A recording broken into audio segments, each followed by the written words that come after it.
Welcome back. I'm here with Trevor, Quickshot Henry, and Joe, Birthday Boy Miller, as we take a closer look at our last match. Of course, happy birthday from all of us, Joe. Thank you very much. And I'm going to let you answer my question as first player here as well.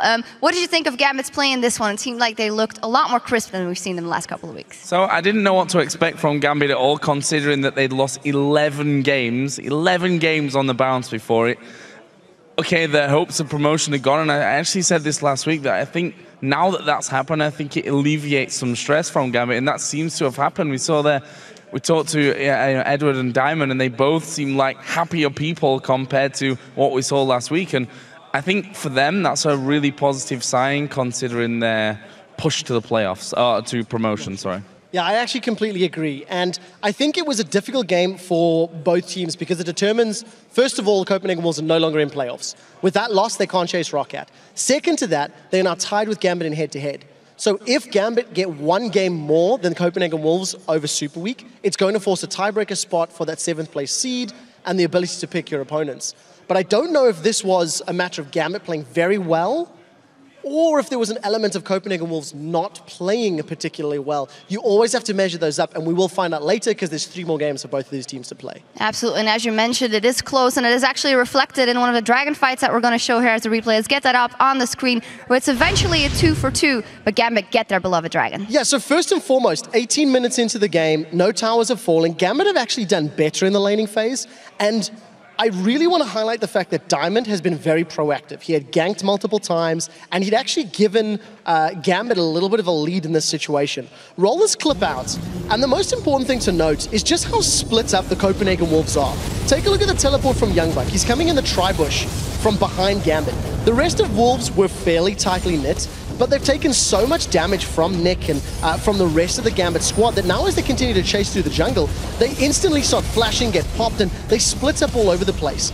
So this was the first team fight where Copenhagen Wolves overcommitted, and while they come away, trading 2-for-2 in terms of kills, the Dragon was already gone. They'd invested a whole bunch of summoner spells, and from here on out, Gambit began to cement their control in the game.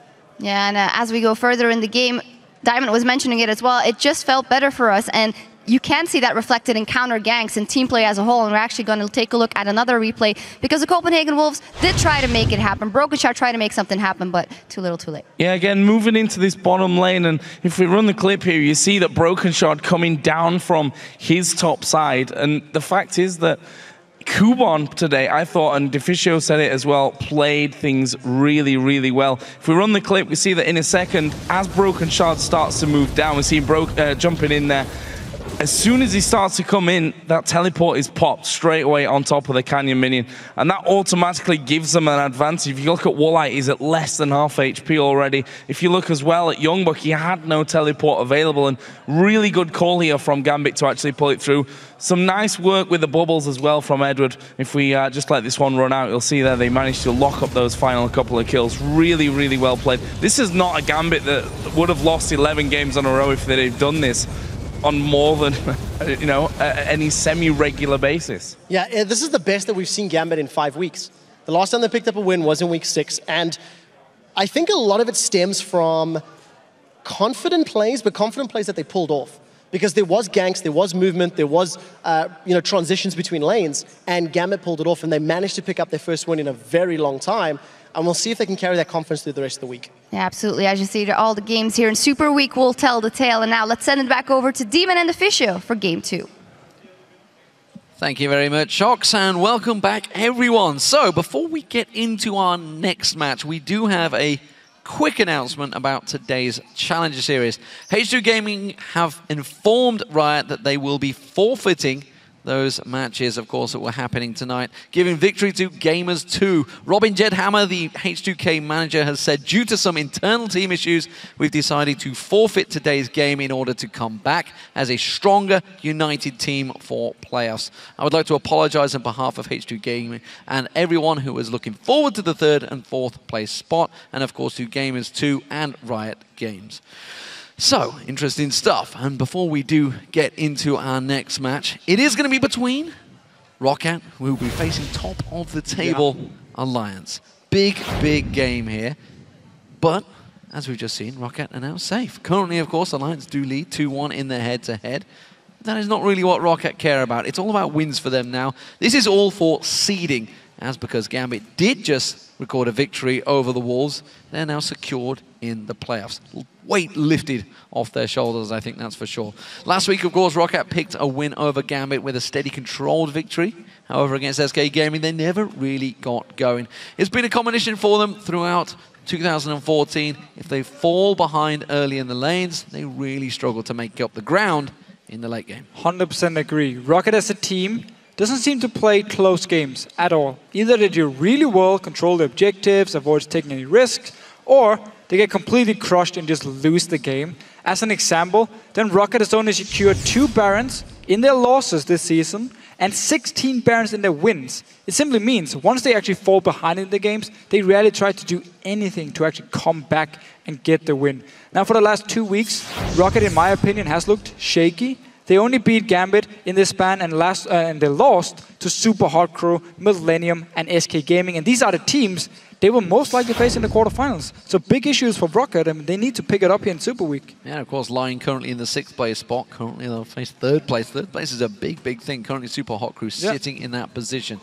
Of course, on the Alliance side, well, they looked strong once again last week and have held the #1 position in the table throughout the entire summer split. They were already guaranteed a top 2 finish, meaning they go directly into the European semi-finals at Gamescom in just 2 weeks' time. With their emphatic performance over the Copenhagen Wolves and a solid win over Fnatic, you have to consider them the favourites for the #1 spot in Europe coming the end of the week. And they just looked great last week. Tactical win over Fnatic on day 1 and then completely destroyed the Wolves on day 2. Not really much to talk about here. Alliance, though, should secure the #1 spot this Super Week, and then it's all about preparing for Gamescom and the semi-finals. So they're going to have a lot of time preparing for whatever team they might face. And of course, if they win, they go towards World Championship. Froggen, he's a guy we need to talk about. He has the least deaths, most assists, and highest KDA in the mid lane in Europe. He just keeps performing really well. And if you ask me, probably you as well, he's the best mid laner in Europe at the moment. I think he's the best player in Europe at the moment. Best player, works laner, too. Of course. One man that isn't looking forward to facing Froggen in the mid lane is, of course, Overpow. While Alliance doesn't really underestimate that ROC will come into this match with extra preparation and will be on their guard. I hate scrimming against Alliance, I hate playing against Alliance, because it's always Froggen. Alliance main factor in winning games is Froggen. What can I say? I hate playing against this guy. I know they're definitely afraid. We've been out talking, and we're the team they fear the most. So I wouldn't underestimate them because of that, because if they fear us the most, they're going to practice the most for us, and they want to beat us. I actually usually like to play against ROC because they're usually afraid to actually play the game. The mid laner Overpow, he never tries to trade in lane, he never tries to do anything, even if he has a winning matchup. You can always pick accordingly to that, so if he doesn't do anything at all, I can just pick something I normally wouldn't get away with. Mechanically wise, he's the best player in Europe and he won't make mistakes. It's just that we need to shut him down. Without him, I think the whole team won't know what to do, because he's the main shot caller, and we'll just take your objectives and maybe we'll win the game. So keep your eye on that mid lane. Big words from Jankos. We're going to shut him down. The rest of the team won't know what to do. But it's a bit of an issue, isn't it? When you face Alliance, you shut down Froggen, then Tabzz is like, hello, I'm just going to carry the game, or Wickd can take over. Gragas these days in the top lane. So a bit of an issue if you put all your focus on one guy, when there's the 4 others who can still carry the game. We'll see how it works out. Here are the lineups for these two teams. Over on the blue side is ROC. That means it's Xaxus in the top lane, Jankos with his big words in the jungle, Overpow in the mid lane, Celaver as AD carry, and VandeR on support. And starting for Alliance on the red side, we have Wickd in the top lane, Shook in the jungle, of course Froggen in the mid lane, Tabzz as the AD carry, and Nyph on support. So, as we get into Game 2, let's see who you expected to take the win. According to LOLesports.com, well, no surprises, 75% of you have voted for Alliance here. Have to agree, #1 team here, just want to pick up the wins they need, secure the #1 spot, and the full focus on the semi-finals. Yeah, the Polish vote still trying to support ROC, the team that has come to this, of course, in 2014. The fresh face managed to finish 3rd, don't forget, in the playoffs last time, actually beating Alliance 2-0 in that best of 3. So they have victories scored against them. They came out 5-3 overall back in the spring. They're a long way behind in the summer.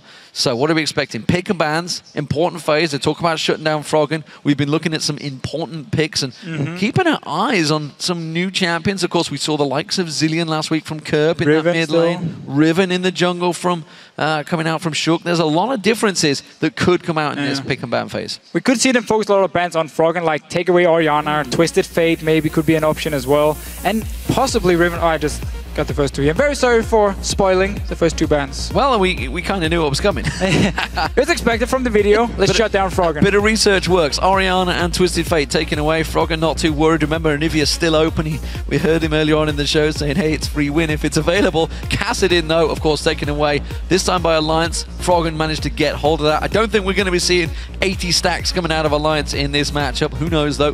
Maokai banned away. That's a big, strong top laner that we know Xaxus puts a lot of emphasis on. We saw him playing it last week in their victory and said he believes it's the second strongest. Gragas still available, remember. Of course, a number of champions are out there. There's the Lee Sin ban, there's the Fizz ban. Will it be Gragas? It will, absolutely. First pick once again, second game running. All right, so again, 2 games in a row, we see Maokai being banned away, and then Gragas being locked in for the top laner you ban Maokai against. So it seems, because the teams haven't played enough against Maokai, maybe they don't feel confident enough facing it, or maybe they actually consider it to be stronger than the Gragas, seeing as they ban it. Well, of course, Fnatic did the same thing with Soaz.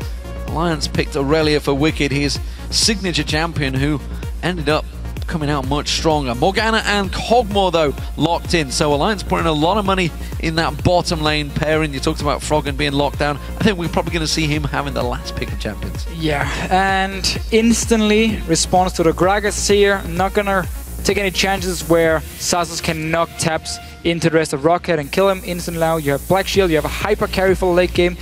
A decent good lane as well with this Morgana as the support. Not the same as an army, you don't bring the same amount of poke or sustain, but now you have, of course, the binding and the Black Shield, which is the important one. Get out of the laning phase, Black Shield is so crucial here. And I'm still surprised. We see so many Maokai bans, and they give Gragas over to the other team. Still very surprising. Maokai must be like the #1, according to everyone here. Well, it does seem that we're going to get Ilyas. So Jankos, it's a big champion for him. Ilyas, he's got a lot of first bloods, remember. I think he's still sitting at one of the most as a jungler. Oh, 100%. And Rocket, of course, themselves have got most first bloods, I believe, in the whole of the LCS. They do, and Jankos, as a player, got the most of all players. And it's often on Ilyas. We see time and time again, early pressure. He loves to gank. He really puts so much focus on ganking lanes instead of like moving into the enemy jungle, try and find the enemy jungler, or just sit back on like a farm jungler. No. It is ganks early on, level 2, level 3. I'm going in, man. I'm gonna try and get a kill. If it works, he can snowball his lanes. Well, Corki was also picked up. We did see Riven just being hovered over, but it seems that... Just do it. You want to do it. The thing is, Evelynn is available, and Evelynn is a strong one for him. There is Aurelia. We expected that one from Wickd. Yeah. It's what he considers a strong laner against Gragas, and Riven is locked in, so we're going to see Shook's Riven in the jungle. 100% win rate on this so far. And we really see for Alliance here how they value champions. So Lee Sin is gone, Ilyas is gone. Okay, who's next? Evelynn was open, and many junglers would consider her to be the next in line. Nope, we take Riven, we consider her stronger now than Evelynn, therefore we lock it in. Same goes for Aurelia here for Wickd up in his top lane. Gragas is gone, he goes instant to Aurelia every single time, so you have this list for him. Whatever is his third champion, I have no idea. Maybe Teemo, we will probably never see it, because Aurelia is open again, locked in for him. He played it last week as well. In both the games, actually, Alliance played Aurelia both games. Ooh. Now, well, we saw Alistair last week. Didn't work out so well for Unlimited. Whether it's going to be the roaming Speedy Cow, will it be the Zyra in there? Zilean still being sat on. Kerp played it to great effect after FLICKR played it, of course. And let's not forget Zitai back in China was the man that started it all off for that Zilean in the mid lane. Okay, good. I like the fact they lock in Nami here and actually move away from whatever Blitzcrank or they were looking at before, because I really like Nami against Morgana. As long as you dodge around the bindings, you will be able to control the lane because of your sustain. Very nice poke as well. And the fact you can break the Black Shield with your own W and then land the bubble afterwards. So good very, very aggressive bottom lane in terms of trading from Rocket here against Alliance. And then, of course, the Zillion becoming more of a standard pick. He was also banned last week.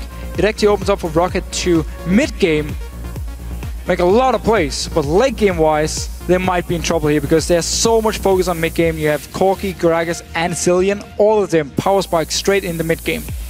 So what's Froggen gonna go with? Xerath, maybe an option. He's up against a Zillion. Zillion's gonna be getting in his face, but he's gonna select it anyway.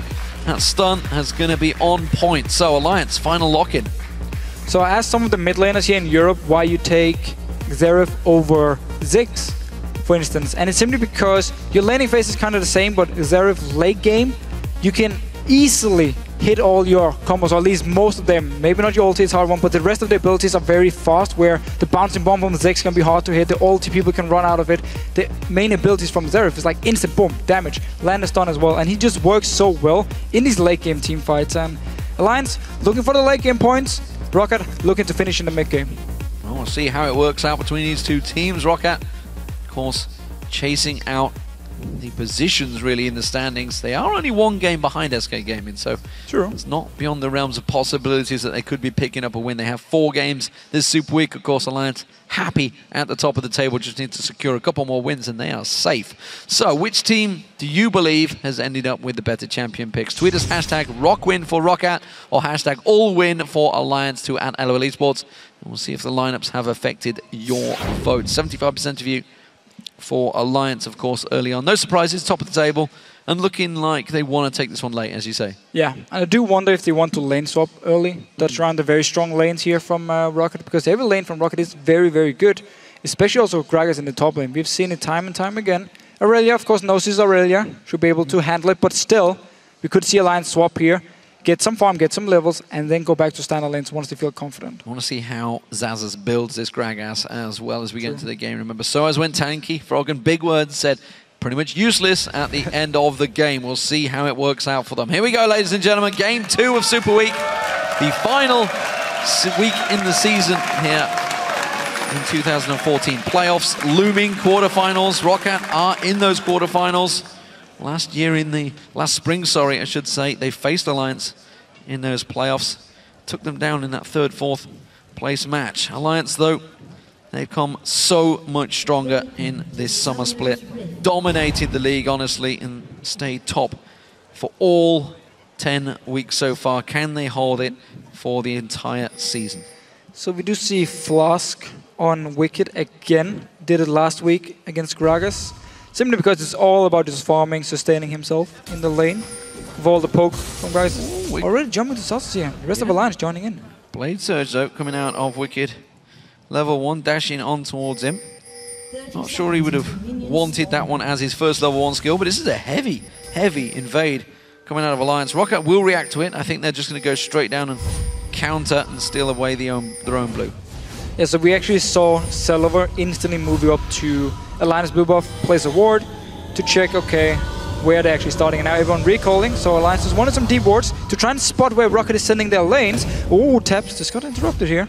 But still, this is purely Alliance placing all the deep wards to make sure they can see where Rocket is moving with their dual lane or with their top laner, and then try and dodge around it. So full focus on getting the lane swap. Both Wickd and Tabzz moving back. It does seem that we are going to have a lane swap around. So 2v1s all around. We'll see how it works out for them. Celaver and VandeR make their way down towards the bottom part of the map. They're going to be up against Wickd. Meanwhile, no, I tell a lie. Alliance are coming back. They want more, but they've walked past a ward which has given Rocket the view of this one. They really want this blue buff. They're investing a lot in towards it, and it's going to be dangerous. They're in a 5-on-3 situation. They're actually coming around the back of them. Jankos so separated, he's caught out. Where's he going to be able to get away from this one? Xaxus now turns around, but the rest of Rocket moving. Oh, that's prison. Flashed out just in time. Overpow tries to catch on towards this one. Froggen's putting the damage down in the back there. There's the exhaust going down from Nyph, and that will keep them away. A lot of summoner spells burned out from both sides. But it's Alliance that actually came out worse, I feel, there. Okay, so because Alliance invaded onto the blue buff due to the fact that their dual lane up in the top side, it actually meant Rocket didn't go down with their dual lane to the bottom side and just said, fine, we do a lane swap. They came back up here, and now we do have standard lanes, even though it really looked like we had the lane swap beforehand. So a lot of aggression early here, a lot of flashes burned as well. I wonder if that's like a reaction to, remember back to the Fnatic game last week where Shook on Riven was put so far behind early on by that invade that Fnatic took. I wonder if they realized we need to put some pressure on here. We need to cause some problems. Remember, Shook wasn't involved in any of that. He was taking the red buff. He carried on about his journey. You can see he's already on that blue. But Jankos on Ilyas, fast wave clearer in the jungle, and will keep up. We also saw both top laners instantly just teleport down to this bottom side. I believe Wickd maybe arrived a few seconds before. Got a few minions, so we do actually see him push the wave in here because Xaxus arrived slightly later. But still, back to standard lanes, even though we've just swapped them around, which means no dual lane for the Dragon. We could see one of the dual lanes up here, especially Rockets, because they have the pressure, push the lane in to Alliance Tower, recall, and go straight for Dragon later on. Yeah, as you mentioned, Wickd did get there earlier.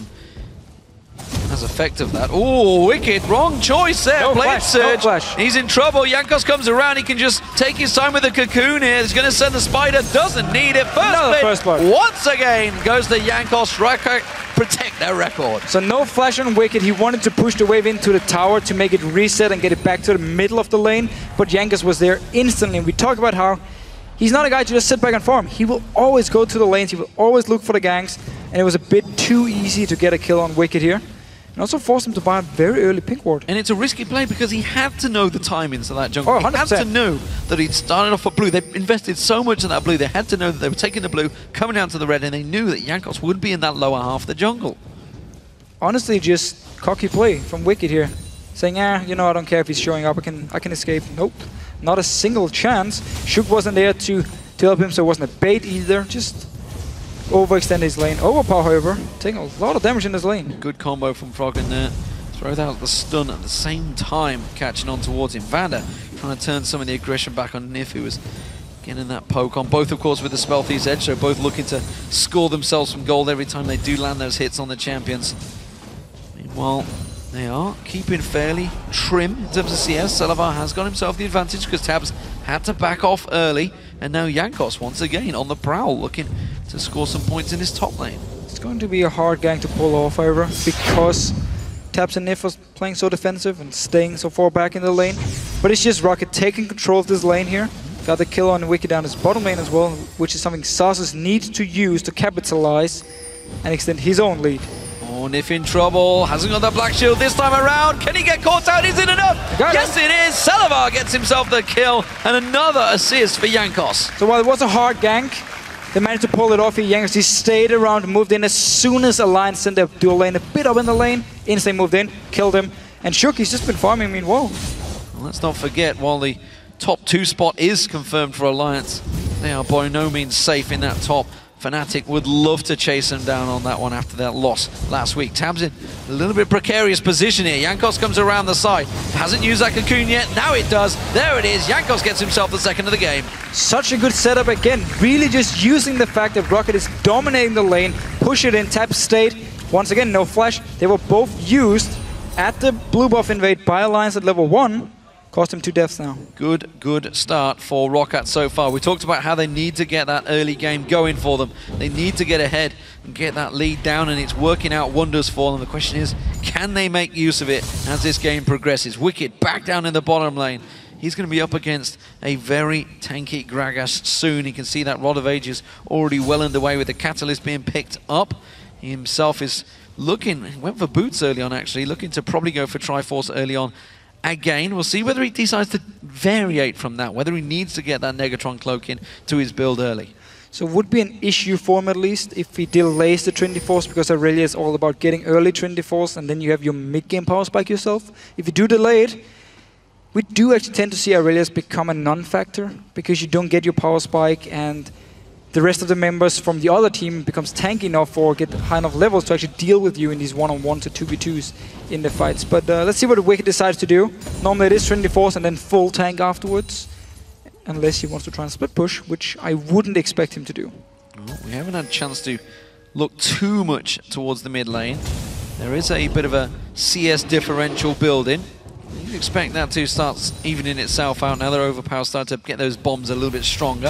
Froggen is, remember, holding the record in Europe for the fastest CS. That's a lie. Peke didn't steal it away from him, didn't it? But both of those records were against this man, Overpow. He's one of the most passive laners.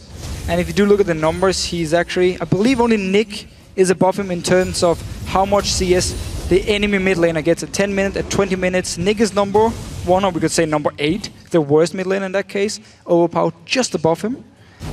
Which means, as Froggen talked about, you can pick pretty much whatever into Overpow and do well in the laning phase. And right here, he's actually dominating the lane early on against the Cillian, who's so strong in the laning phase normally. As it is, he's being very cautious. Doesn't want to get shook going, of course, who we haven't seen a great deal of coming out of the jungle. He needs to start getting the levels before he starts looking for those ganks. But once he gets going, we've seen him already in the 3 games that he's played him so far this split. He really gets going. 40 CS for him. Meanwhile, he's going towards the Spirit of the Other Lizard. Yes, no, actually... It is. Yeah, it will be, it will be. Will be. So what we have seen from Shook is simply saying, I don't feel like there's a lane I can actually gank at the moment and pick up a kill. Xaxus is very hard to gank in his bottom lane and up in his top lane because the ganks come in from Jankos, the kills came in here. It simply meant there was an opportunity for Shook to actually go up there. Wickd flashing away. Yeah, flash caught out. Explosive Cask will knock him back. Should be able to Blade Surge to freedom. No! Jankos comes in. Tower hits come on towards him. Shook now getting involved, but it's another kill for Jankos. He's now 3-0-1. Simply again, every time he shows up in a lane, someone from Alliance dies, and he's looking so good on Ilyas. Tabzz here. Celaver in trouble. Exhaust goes down. Nyph wants that. Will proc off, should be enough. He needs 1 hit. He's trying to give it to his AD carry. The teleport comes in. Xaxus is coming around the backside. Nyph catches on towards him. Nyph's in trouble. VandeR's chasing him out. Belly stab from Xaxus. He catches on. Wickd joins in. Wickd will not get anything from this as VandeR flashes away. And the teleport wasted. And Alliance, they're now trailing 5-1. At least though, they managed to get a kill. Just did the 2v2. Then Xaxus joined in after, and Wickd kind of came in too late, couldn't really do anything, and just had to trade a kill. But it does mean we get to swap the lanes, and now we have the 2 top laners in the top side where they belong. We're back to standard lanes, and no dragon was actually taken. Oh, we didn't see that one. Overpow Cortair had to use his own ultimate to save his life there. Froggen pumping down that right of the arcane ultimate on towards him. We did see, meanwhile, down that bottom lane, Shook, he was trying to shove that wave in towards the tower, reset it for the carry. Alliance, though, moving. Dragon is their focus. So Wickd instantly moved away from the top side, just straight down to the dragon, because he knew the rest of the team would join in, and Overpow already used the ulti. He's so low. Easy dragon for Alliance, so should be. The members from Rocket are still staying here, but there's only 3 of them.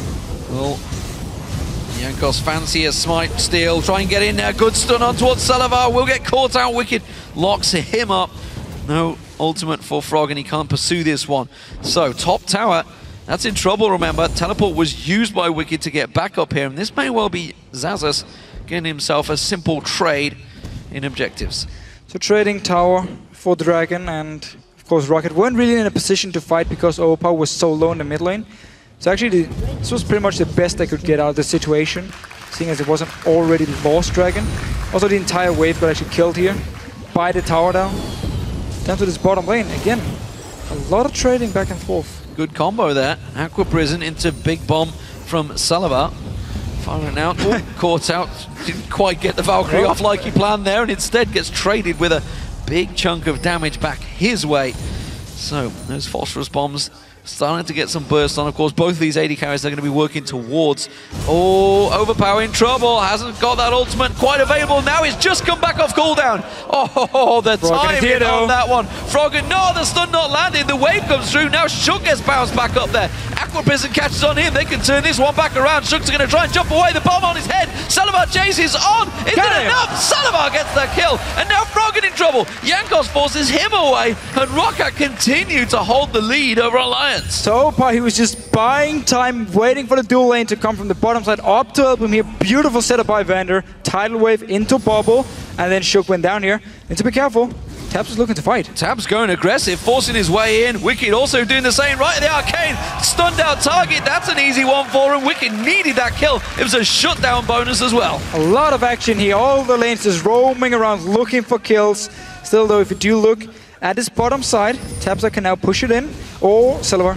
Well, Celaver gets away, just slightly dodging out. Froggen trying to bait this one out again. Lands the stun and the Arcano balls. Everything dumped onto Overpow. He is not having a fun time against Froggen. And notice the build here from Overpow. Straight into cooldown reduction boots. Bought a home guard. He knows he's getting out-traded in this lane here. He's going to have to go back a lot of times to base to heal back up. And therefore he needs the home guard now to rejoin or get back in the lane.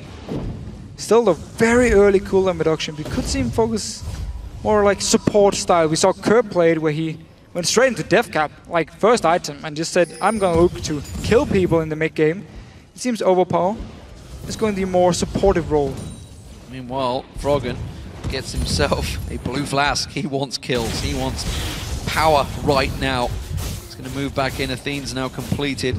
Looking to see whether he can finish off Overpow, who himself will be taking away that blue buff and moving back in towards this mid lane. Shook, meanwhile, he's been fairly passive in this game. The one time he does try and gank, he got a little unlucky there with Overpow's Chrono Shift ultimate coming back up just at the right time on the cooldown to keep him alive. Wickd been fighting out against Xaxus, who has been a little bit more successful in those fights, but it's all about Jankos. He's been the man that's been making the plays for ROC. But can he keep it up now as we move into the 15-minute mark? At least for the next dragon fight here, ROC, because they have the mid-game comp, should look to take the dragon. They are heading gold. Jankos is very strong. If he lands the cocoon on someone, he can burst them down himself. We just got Trinity Force completed for Celaver. He's hit his first mid-game power spike now, which simply means ROC for the next dragon fight, they have to take it. They have to secure it. If they give it over to Alliance and let them go late game, ROC might end up just losing the game. Ward spotted out. It was actually the pink ward, by the way, in the death bush that spotted Wickd. He didn't notice it. Dark Binding lands on Celaver. They're going to try and trade this one back. Tabzz putting the damage down, but as we mentioned, Celaver now with that completed Trinity Force will be stronger in a straight up 1-for-1. Shook spots out by that ward, which just times out as he passes on by. We constantly see Xaxus and Gragas here moving towards the mid lane. One set a player, he pushes up the top lane, or pushes in towards Wickd and just moves away. Still, ROC needs to get into this river and actually clear some of all these wards Alliance have put down, especially the pink wards are very important to get rid of, because they want to have control of this dragon area and make sure to win the fight. Dark Binding not going to land. Tabzz quick black shield will prevent most of the damage. Nyph not caught out by that prison, and people will step back. Jankos spotted out. Look at the deep ward that Alliance had there around that red buff. They knew exactly that Jankos was down there, which is why we're seeing Shook just lingering off at the white. He's now coming into the tri-bush, ready and waiting if needed. Jankos is actually going to sneak himself in towards these bushes. No ward spotting him so far. Now he gets seen. Now they realize he's going to try and force out this turret. Yeah, he didn't even care. He just wanted to make sure ROC could take down the tower, at least get some damage onto it, and just wait for Dragon as well. Nyph still staying very close. He was actually looking to see if he can get in range for his ulti because Shook was waiting in the bush. However, wasn't close enough. And now ROC staying, keeping Jankos down his bottom lane. Push it in again. Go back and recall. Good timing here. 40 seconds for the Dragon. You want to make sure you recall beforehand and get back for when the Dragon actually spawns. Yeah, patient play, and that may be something that Tabzz needs to do. He hasn't got that Trinity Force, as we mentioned. Trinity Force is now completed, though, for Wickd. Rod of Ages, of course, was picked up by Xaxus. Now also got the Sheen. So we'll keep our eyes on that one. I think that's going to be the gauntlets for Xaxus, as it is. Wickd will shove this wave out. Both, of course, with teleport. Both able to interrupt one another if it was needed. Although when you start doing that at the start, look at that. Aggression from Wickd straight onto Xaxus. Xaxus taking a hell of a lot of damage there. He has to back away, forced to go back and buy. Dragon now live, but they don't have the timing on it perfectly. And ROC are actually the ones who are in position. They're moving in now. They clear the pink wards, place their own wards. Could force a teleport out of Xaxus because he lost the trade on his top side. Let's see if Wickd wants to join in here. Froggen is still in the mid lane, clearing the minions, so he's far away. That Dragon is going, and he's already taken down. And now Alliance have to back out quickly here. They're going to try and turn this one around. Force Flash comes out of Nyph and Shook, and they do quickly evacuate. So ROC get the Dragon. But this is simply Alliance saying we are behind. We're against the mid-game comp, and we don't feel like we're in a proper position to actually fight. So we're just going to stay back. Shook went in, tried to steal it. Nobody else engaged. Froggen stayed in the mid lane to farm. Wickd stayed in the top lane. There was no teleport. So smart decision by Alliance, and something we often see in Europe where the teams make the mistake and feel like, yeah, we're just gonna fight, don't care even if we are behind or have a weaker comp at this point. They still go for the fight, they lose it, and they're losing the game here. Alliance though, playing it smart, and I believe Xaxus here actually wants to go towards Lichbane as a second item. So just looking to slime into people and smack them in the head. Makes him very squishy, however. So, second turret of the game taken by ROC.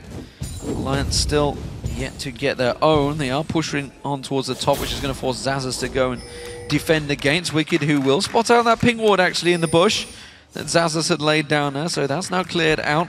Xaxus should be able to clear this wave out, keep that tower fairly safe. So bottom lane pairings. Tabzz now with that Trinity Force completed. Picked up the boots as well. Celaver yet to go back and buy actually since having that Triforce for a while. So now with 1700 gold, he's heading off. It looks like though Alliance, they're grouping in numbers. 4 members hovering around this mid lane. Maybe going to try and create a play on this tower. So pretty hard to just push it down when you have the double bombs from Overpow to instant clear the waves. We did actually see Celaver pick up a BF sword with all the gold.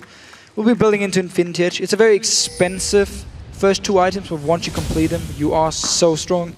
And again, awesome thing about Corki, you don't necessarily need... Oh, Froggen flashed it. Good flash. But the thing about Corki is you don't necessarily need a Last Whisper, especially not in the mid game, so you can focus on getting these expensive damage items and just be very strong at the mid game points. Important flash, and again, that was Xaxus paying yet another visit to that middle lane. It's bought time for Wickd though to chunk down this tower. He may well try and finish it off here and then turn aggression onto Xaxus, but look at ROC. They're reacting. They knew this was possible, and Overpow already making his way up there. Speeds himself up. Xaxus hasn't got that ultimate available, but with Overpow there, he's going to run straight towards him. Chrono Shift on towards him. He's not going to get away. The Ignite's there. No way out of it. Yeah, didn't want to flash because the bomb was on his head already. And again, Overpow's build here is actually going the same as Faker did when he played it in OGN, where you want to get your tier, well, normally you want to get your tier early so you get it stacking, but get his tier, upgrade it into Seraph Embrace late game as well, get Athenes, and you have a lot of cooldown reduction, a lot of mana regen, and you just spam away all your abilities, your bombs, your Ws, so your ulti has less cooldown as well. And it's basically all about long extended team fights because you have so much mana, you have so much cooldown reduction. If late game, perfect team fight for a Zillion, you get 2 ultis off because you just spam your W so often, and there's such a long cooldown, or such a low cooldown due to it. Well, ROC grouping up, and Alliance are not really in position to react here. ROC could easily shove down this mid turret, and they seem to be taking advantage of that one. Celaver is nearby.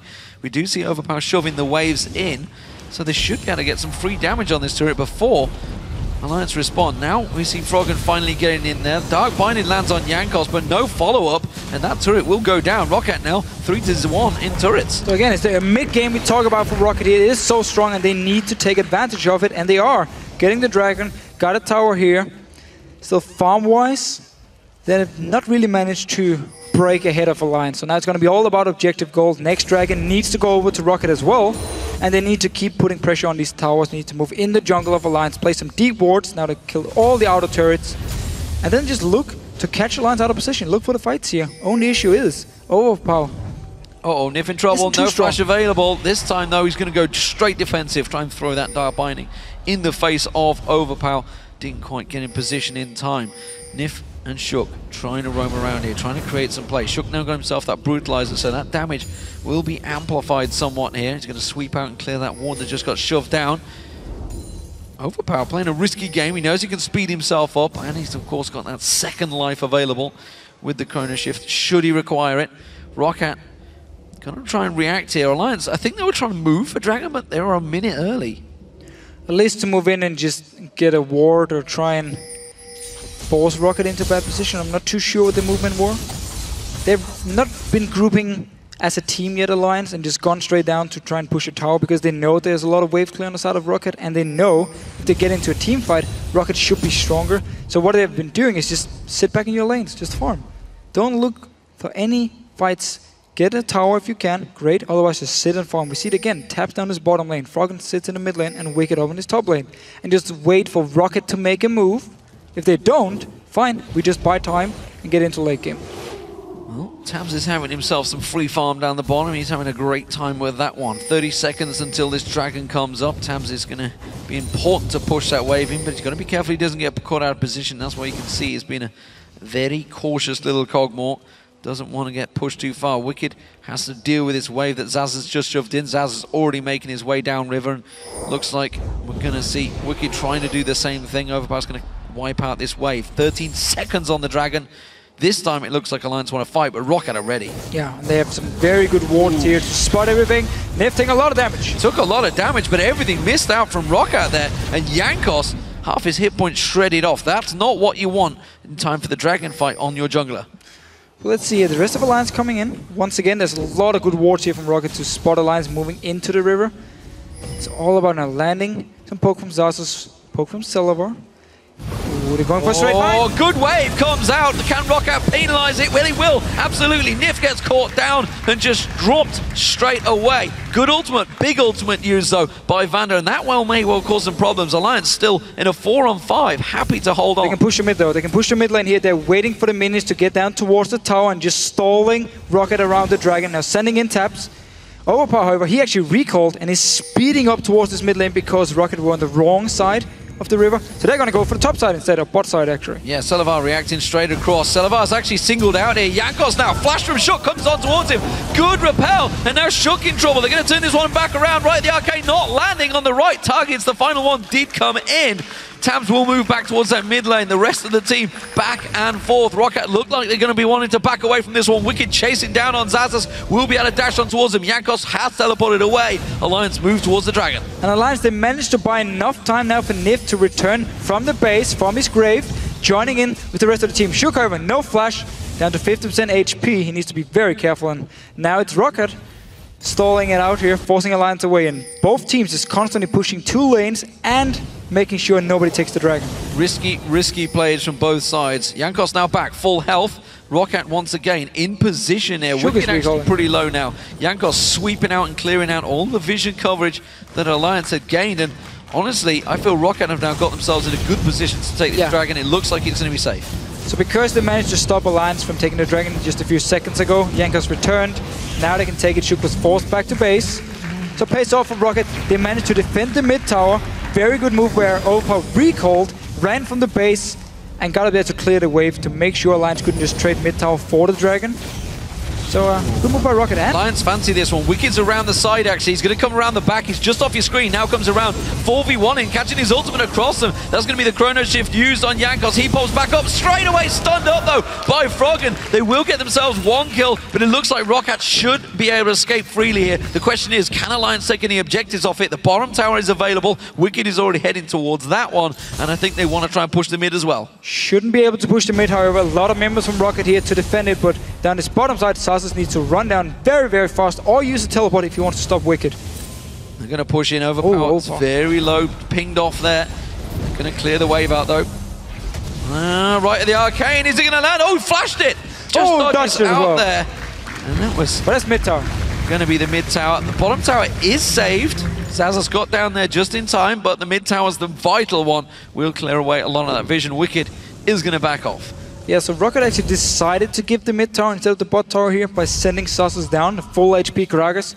Could have done a lot to try and clear the wave, but still felt like at least defend one tower and we're 100% sure it's going to survive because it's only Wickd taking it, and just give up this mid tower here. So Alliance at least managed to get a tower, get some objective gold. Still very important. They're not too far behind. If you consider the fact, again, they want to go late game.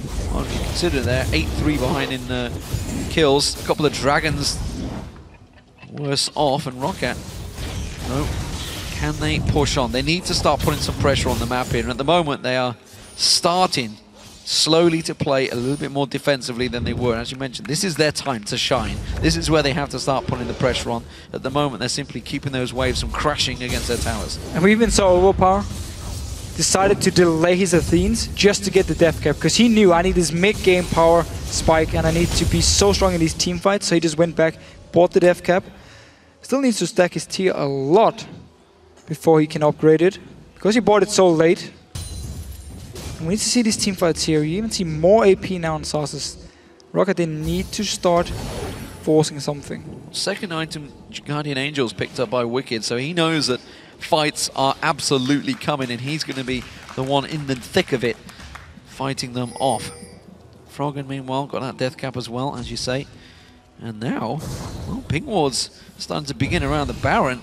Maybe ROC going to try and make use of their little spike they have here to see if they can try and gain advantage and snowball it ahead. Of Alliance, though, don't look to be wanting to make this happen. Wickd gets the third turret of the game, and they're all squaring turrets now. So pretty early to bait the Baron against all the members from Alliance. You're going to take a lot of damage if you actually started. It's a lot of poke from someone like Froggen if you're stuck in this Baron pit here. So ROC seems to me like they really don't know what they want to do. So they just do like the standard easy one. Okay, go to Baron, place a pink ward, and just wait and see if Alliance want to move in and face check us. But Alliance just staying behind the wall, warding it, making sure ROC doesn't actually start it. Now they need to be careful though. A lot of members recalling from Alliance here. If they do want to take Baron, now was the time. With the second item, Lich Bane for Xaxus. Not that common. Meanwhile, of course, looks like Zhonya's Hourglass is going to be maybe following in the death cap. He's going full magic damage, that's for sure, on that Gragas. So we have seen Lich Bane as the first item a few times, but that's where you want to focus on like dominating your laning phase and your one-on-one. He got the Rod of Ages first just to get some teamfight stats, and now he got the Lich Bane simply because he knew he was going to stay with Wickd in these one-on-ones for a long time. So it makes a lot of sense for him. Still means if he joins in for a team fight and he goes a bit too aggressive, it's easy for Alliance to punish him and just blow him up because he's so squishy.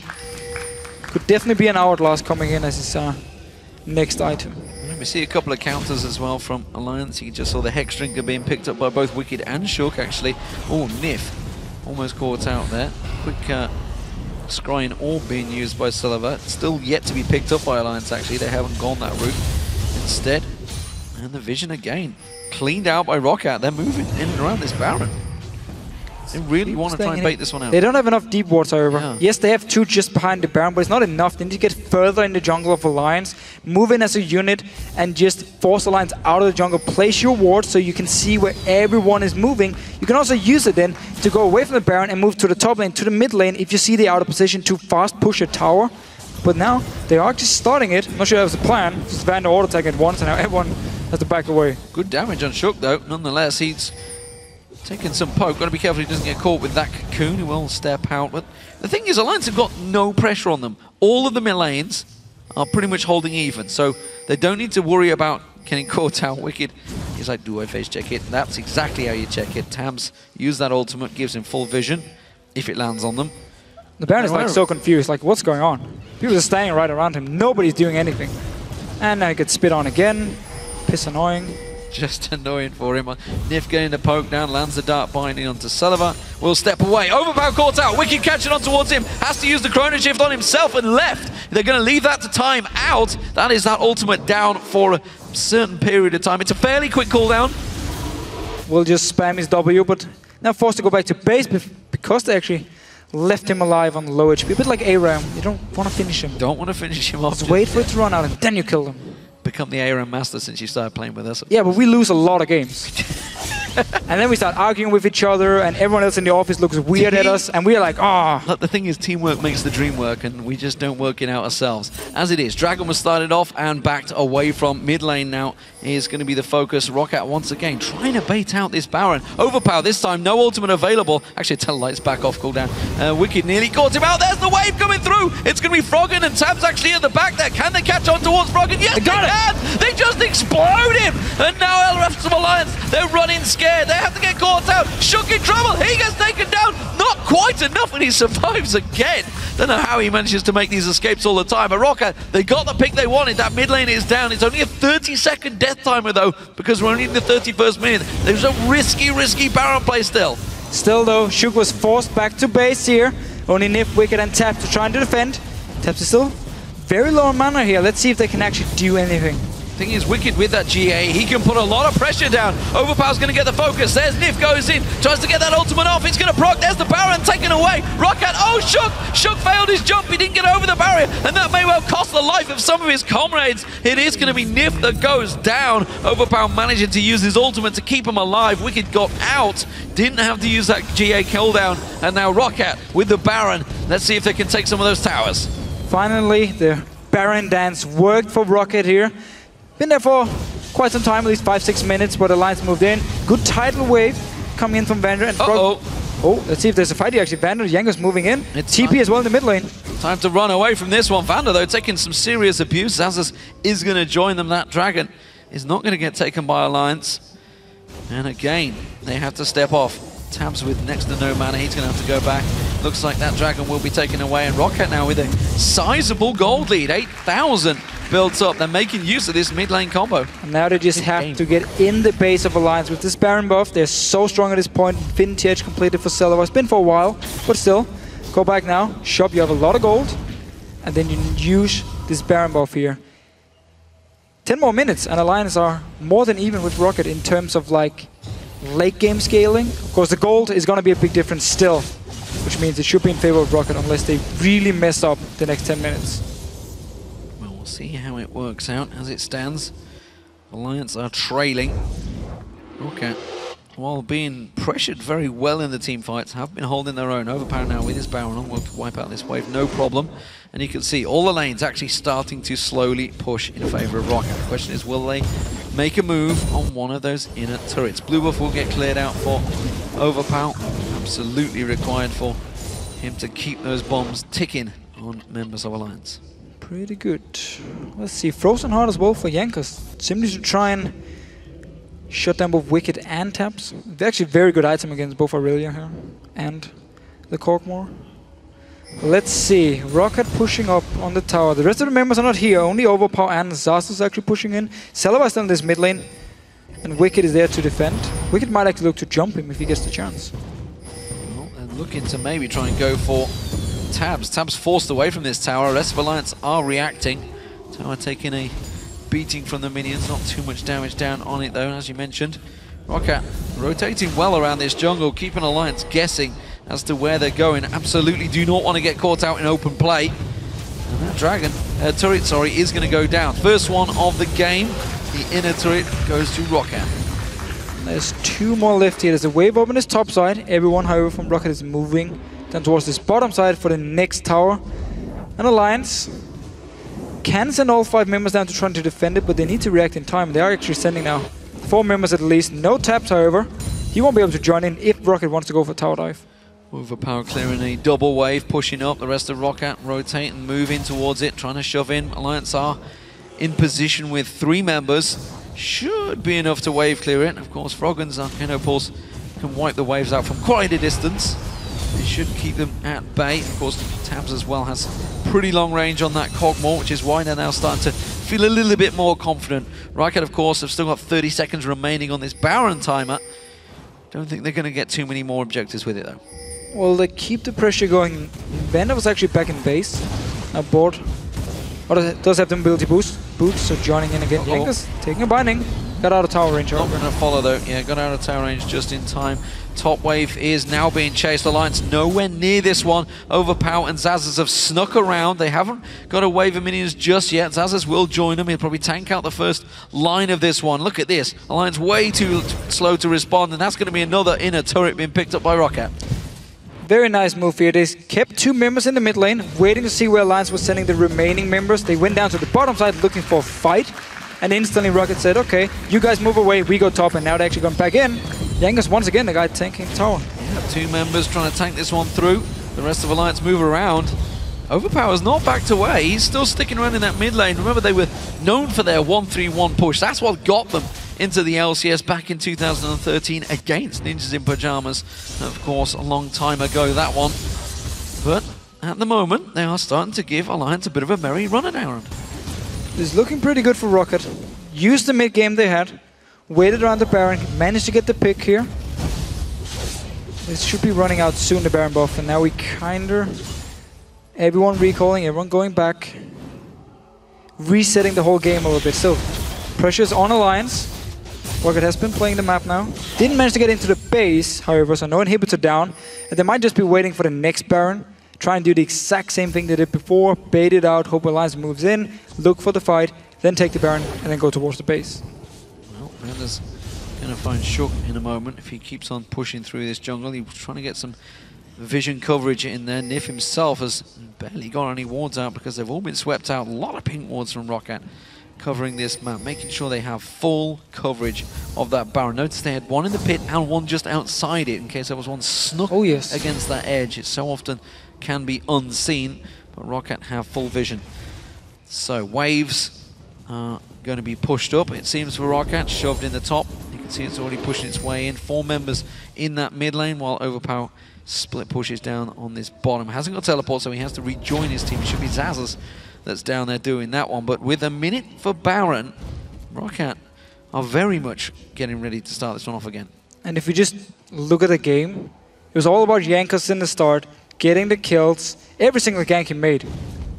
Kill either for him or whoever he was actually ganking for. Got the lead for ROC here. They lost the first dragon because Alliance, very smart here, moved down while Overpow was too low to actually contest it. But the next dragon, ROC got it.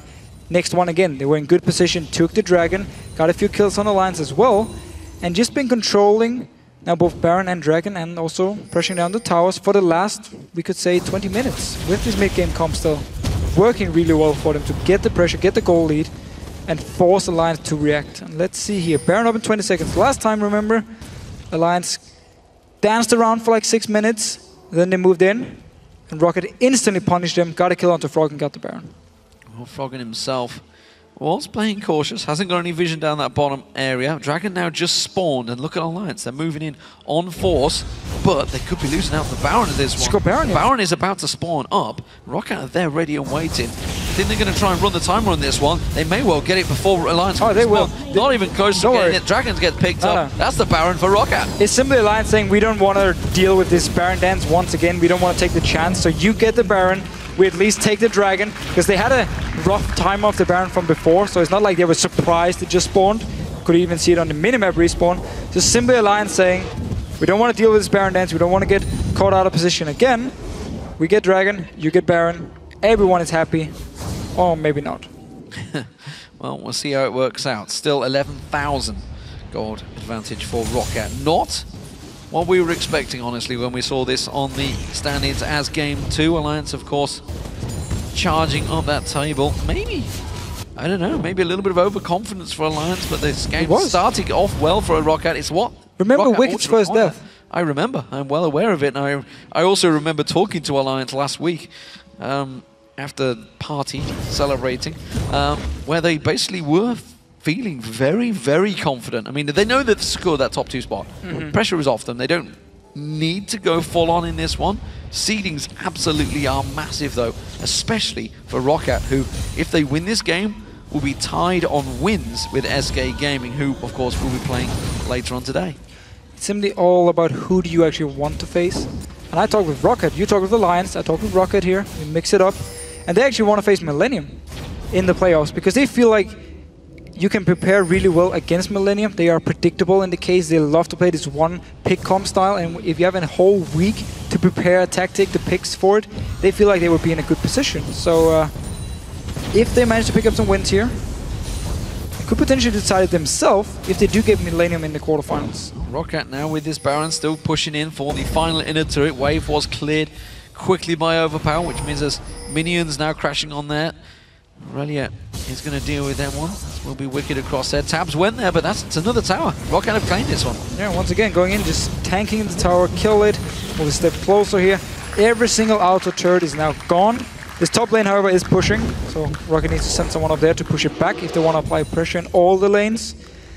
Second Baron buff, and still no moves for the base yet. They want to get a kill on the lines first, then they're going to move towards the inhibitors.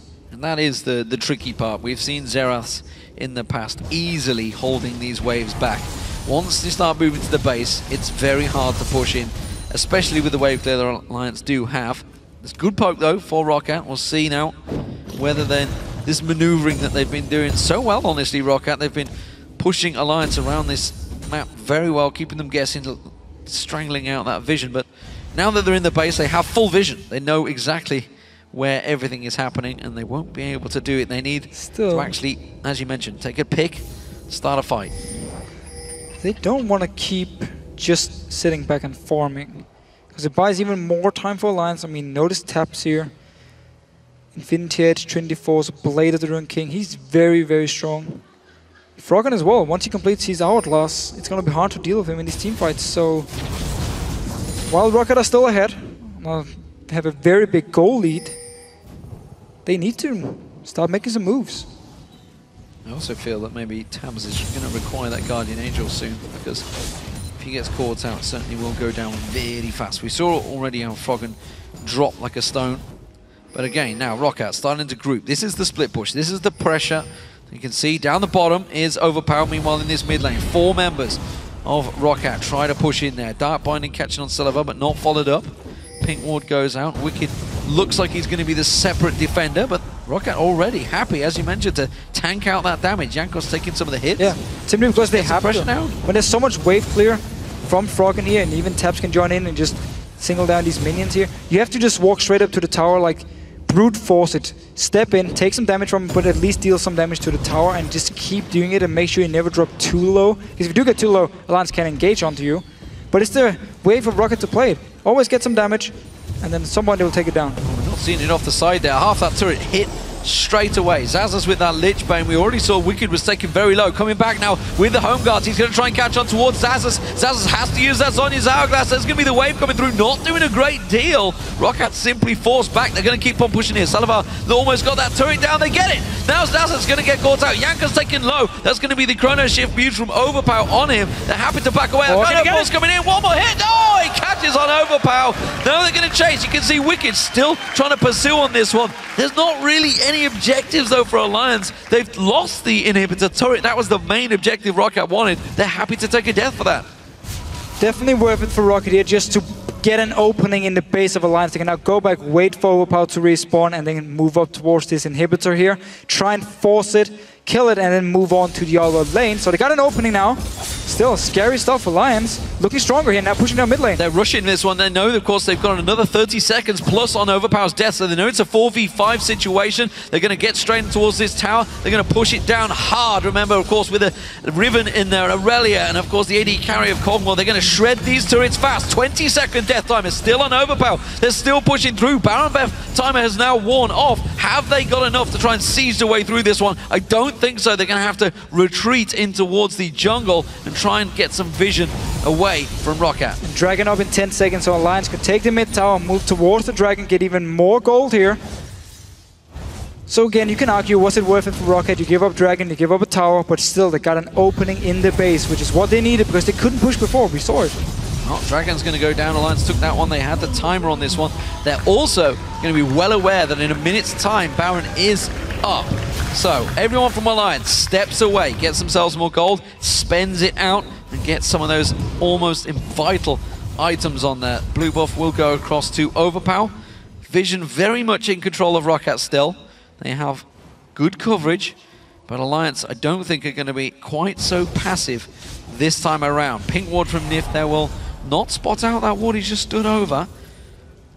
And he's going to get a singular ward in the back of the pit. 30-second timer.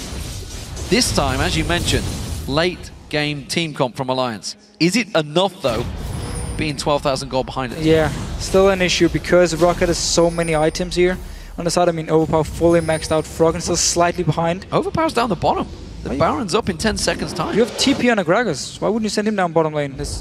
Okay, Overpow just put the bomb. It's instant clear to push it up towards the inhibitor and then moves in to join the team. Baron now spawned as a ward from Alliance, so they know. And everyone's staying in here, looking for the fights. Still a lot of damage on the side of Roccat if they do manage to catch someone like Froggen or Tabzz. Well, Alliance are going to move in, start clearing the wards. Spawn pink ward spotted.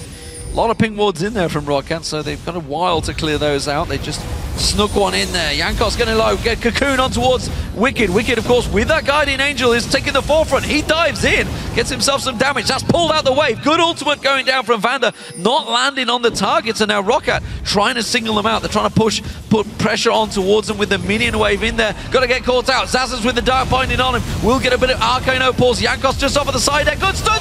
Such a good caught stun. out there. Good stun. That's in Sonya's hourglass. And Xaxus in trouble now. Uses the explosive cast, but he gets picked off. Overpow Overpow having to use that Chrono Shield. Welcome to the late game. The Alliance catches on towards him. Celaver going to have to run away from this one as Overpow is dropped. Celaver being chased down. Wickd going to catch on towards him. Valkyrie not going to be enough to get away. And he gets dropped as well. That's a 3-for-0 for Alliance. The Baron's available, and they can just go straight for it. And now as Alliance moved into the Baron here, cleared some wards. Rocket was standing in the mid lane. They're going for the game. Here. What are they going to do? Yeah, they're going down towards the Nexus here. Do they have time? 40 seconds on Xaxus. Wickd. Teleport available for Wickd. He's going to join in a moment. Shook's going to tank out some of the damage from this turret. Of course, they're down to 2 members defending. They should wipe out this wave easily. There goes Wickd teleporting in. The wave is actually not going to land in time, and he will tank out this one. Full hit points on. Alliance still very low on hit points, but an inhibitor will go down. Can they keep on pushing? Extra turrets are available for it. Wickd wants to tank this one through. Needed the minions. Minions now coming in. They're going to join on towards this one. A lot of damage coming out from Tabzz. One Nexus turret goes down. Still 10 seconds on the death time is here.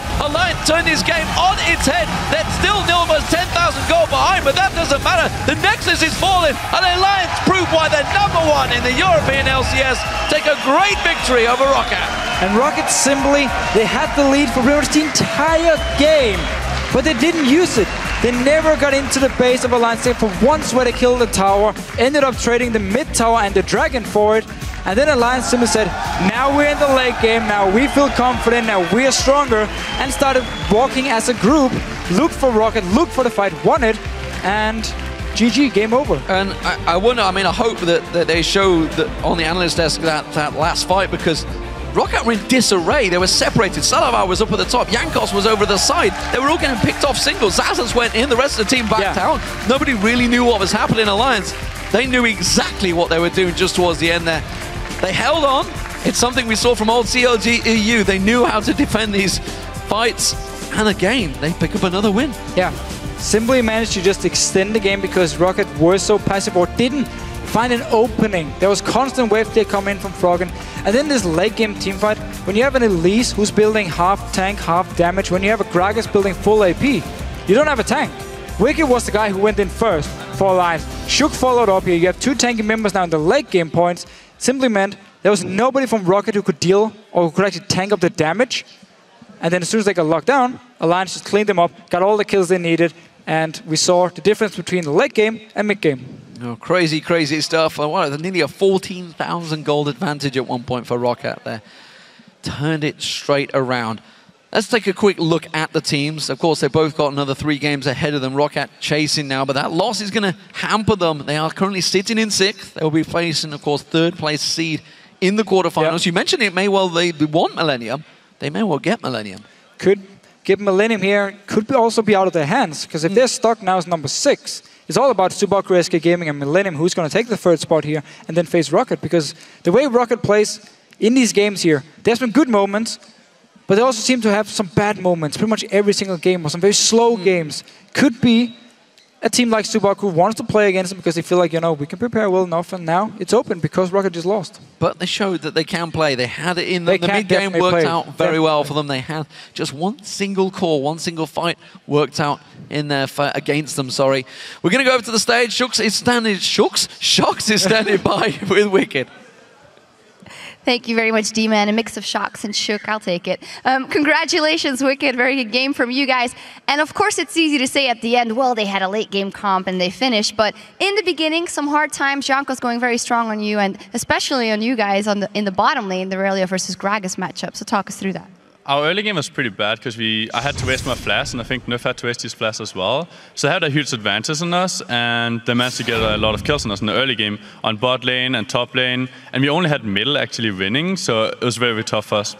Well, you are, of course, a super experienced Aurelia player, and even with all that happening, you did keep up and farmer actually more than the Xaxus on the other side. At what moment in the game did you guys feel that it was tipping in your favor, that you had to fight? Well, I think it tipped in our favor after we aced them in the last team fight, and then we won the game. But before that, they had the advantage at all times. Well played. Finally, of course, playoffs coming up in a couple of weeks. And last week when we interviewed Fnatic, they said, well, of course we're going to win the split. FLICKR said it at the end. What are your views on the playoffs? Is that after or before they lose? Well, good point. Thank you very much, Wickd, and congratulations. Thank you. All right, we're going to take a quick break, but when we come back, we're going to be breaking down this game, and the Copenhagen Wolves take on Fnatic. Don't go anywhere.